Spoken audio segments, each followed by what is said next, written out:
आणि पालखी आणि रिंगण हे अतूट नातं गेल्या अनेक वर्षांपासून अबाधित आहे. पण रिंगण म्हणजे नेमकं काय हे सांगतोय आमचा प्रतिनिधी सिद्धेश सावंत.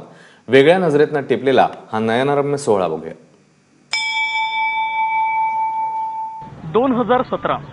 2017च्या पंढरपूरच्या वारीतलं हे पहिलं रिंगण बेलवाडीमध्ये आज संपन्न झालं. तुकाराम महाराजांची पालखी आली, अश्व आले, घोडे आले, वारकरी आले, टाळकरी आले, पखवाज वाजवणारे आले. या सगळ्यांनी मिळून या रिंगणामध्ये भाग घेतला. पण मनात एक प्रश्न सतत त्रास देत होता, अस्वस्थ करत होता. तो म्हणजे रिंगण म्हणजे काय. तर रिंगण म्हणजे काय याचा शोध घेण्याचा आम्ही प्रयत्न करत होतो, पुस्तकं वाचत होतो, इंटरनेटवरती सर्च करत होतो. अखेर इथे आल्यानंतर समजलं की वारकरी जे आहेत ते शेकडो किलोमीटर चालतात. चालल्यानंतर खूप थकवा येतो, कंटाळा येतो, क्षीण आलेला असतो. हा क्षीण घालवण्यासाठी, काहीतरी उत्साह देण्यासाठी एक काहीतरी उपक्रम हवा असतो. हा उपक्रम म्हणजेच हे रिंगण.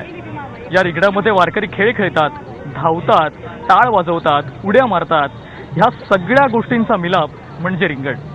या रिंगणाची काही विहंगम दृश्य आम्ही तुम्हाला आज दाखवणार आहोत, फक्त एबीपी माझासाठी.